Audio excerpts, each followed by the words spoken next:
Bonjour bien-aimés dans le Seigneur. Après le direct d'hier soir, nous disons merci à Dieu, merci au pasteur Alain pour ce nouveau thème que nous avons commencé hier. Le chiffre 40 dans la Bible, c'est ça qui est notre préoccupation ces derniers temps. Pourquoi ne pas jeûner 2 jours, pourquoi pas 3 jours et pourquoi 40? Nous avons vu que c'est un chiffre qui est significatif, très significatif. Nous avons mentionné lundi l'errance des Hébreux dans le désert après la sortie d'Égypte. Le peuple d'Israël erra 40 ans dans le désert avant d'entrer en terre promise. Nombre 14. Nous sommes en train de voir ici comment le Seigneur est merveilleux. Les historiens et ceux qui connaissent bien la géographie, tu verras que la distance entre l'Égypte et Israël est une courte distance. C'est une courte distance. Quel que soit l'endroit où se trouvait l'Israël à l'époque, logiquement, c'était une petite distance. On n'a pas besoin de faire 40 jours pour y arriver. Nombre 14, toute l'assemblée éleva la voix et poussa des cris, et le peuple pleura pendant la nuit. Tous les enfants d'Israël murmurèrent contre Moïse et Aaron, et toute l'assemblée leur dit que nous ne sommes pas morts dans le désert d'Égypte, et que nous ne sommes pas morts dans ce désert. Pourquoi l'Éternel nous a fait aller dans un pays où nous tombons par l'épée, où nos femmes et nos petits-enfants deviendront une proie.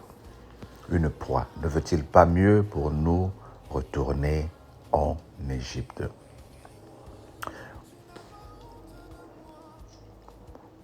Amen. Si nous lisons tout le chapitre, nous allons voir que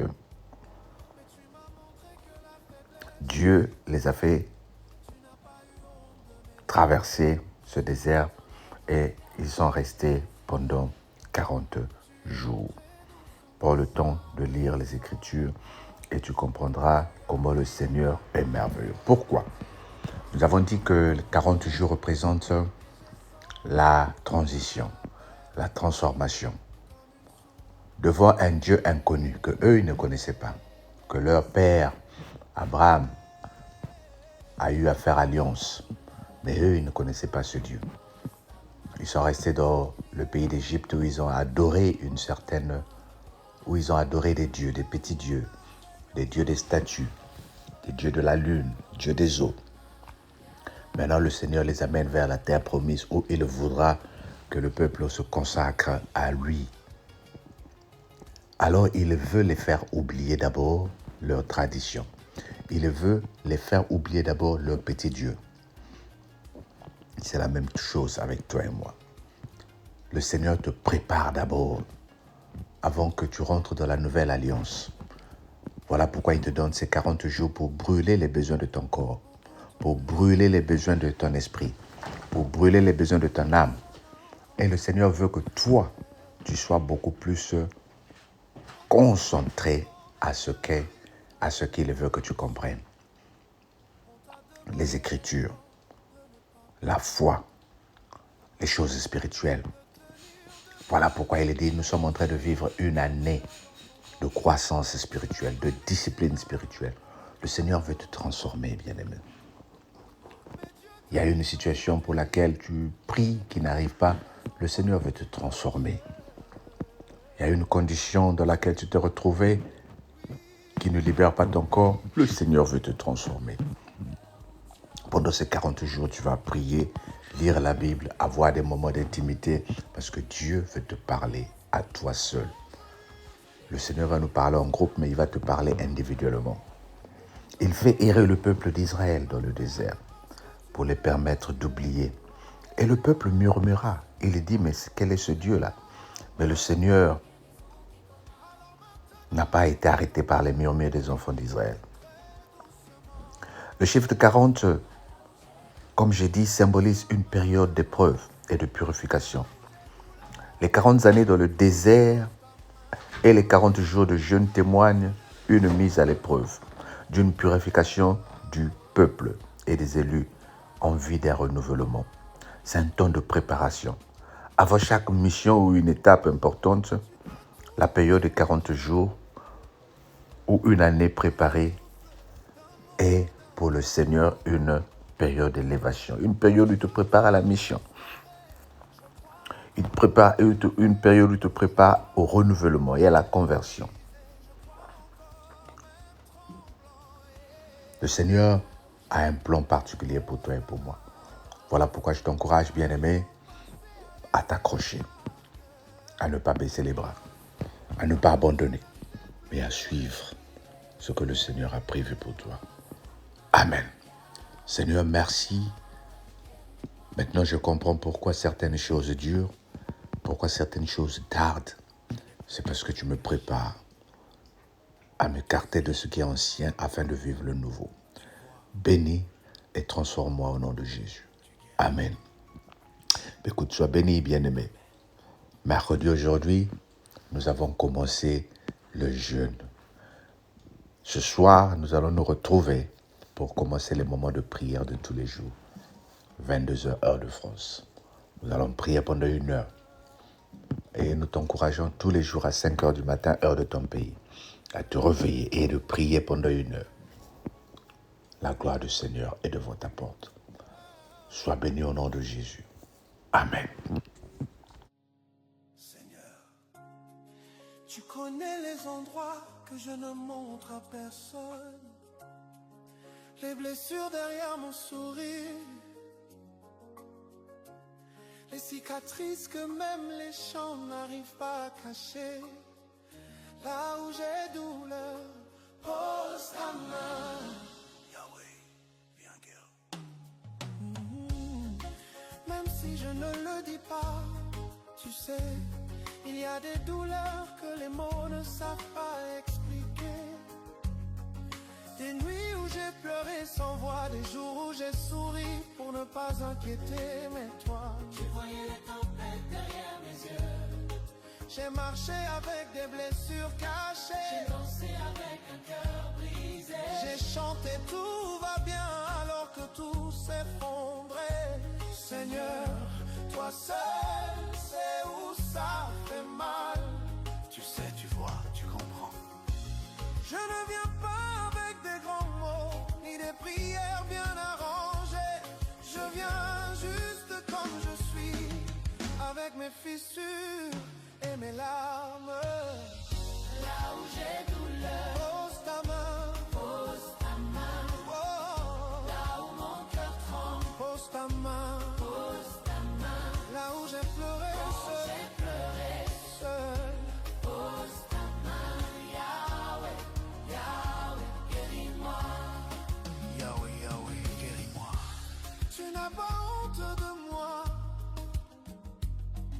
Je croyais qu'il fallait être fort pour venir à toi. Mais tu m'as montré que la faiblesse aussi t'attire. Tu n'as pas eu honte de mes défaillances. Tu n'as pas tourné ton regard quand j'étais cassé.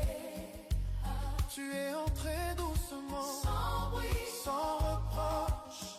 Tu as mis ta main sur la partie que personne ne touche. Et j'ai senti la paix revenir comme une source. tu m'as aimé, même blessé. Là où j'ai douleur, Pose ta main. pose ta main. Là où j'ai crié, Là où mon cœur tremble, pose ta main. pose ta main. Là où mon âme saigne encore, Pose ta main. Yahweh, Yahweh, guéris-moi. Yahweh, Yahweh, guéris-moi.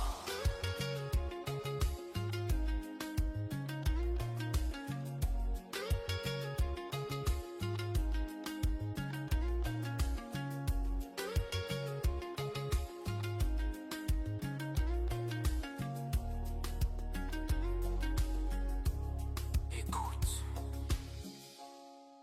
Beaucoup t'ont vu sourire, mais personne n'a entendu ton cri intérieur. Beaucoup t'ont cru fort, mais Dieu, lui, il a vu les fissures. On t'a demandé d'être fort, de ne pas pleurer, de tenir debout. Alors tu as gardé tes douleurs dans ton ventre, tu as avalé tes larmes pour ne pas déranger. Mais Dieu te dit aujourd'hui, je ne guéris pas les endroits que tu caches. Montre-moi où ça fait mal.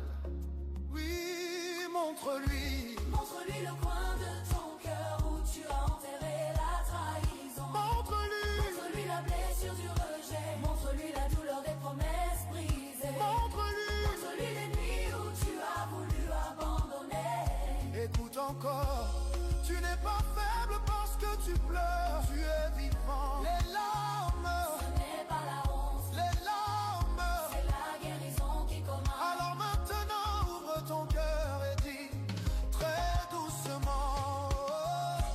Là où j'ai douleur, Pose ta main. pose ta main. Là où j'ai Là douleur, où mon cœur tremble, pose ta main. pose ta main. Là où je n'ai plus de force. Oh, Pose ta main, Yahweh, Yahweh, guéris-moi. Yahweh a prolongé répond. tu peux tout changer. D'un souffle, d'un mot, d'un regard. Tu peux tout restaurer. Je crois encore même faible. Je crois encore même brisé. Je crois encore même tremblant. Là où j'ai douleur, Pose ta main. pose ta main. Là où mon passé a laissé des marques. Pose ta main, Là où je ne sais plus guérir. Yeah. pose ta main, Yahweh, Yahweh, guéris-moi. Yahweh. Je n'ai plus besoin de cacher. Tu sais. Tu vois. Tu guéris. Amen.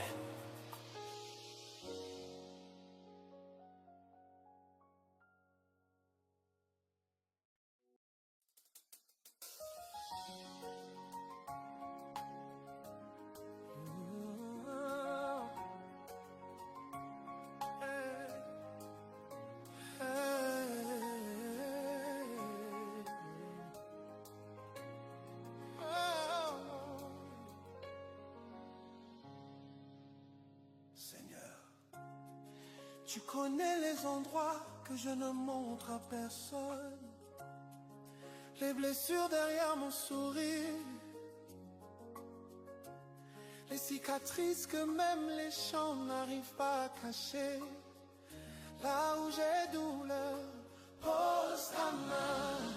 Yahweh, viens guérir. Même si je ne le dis pas.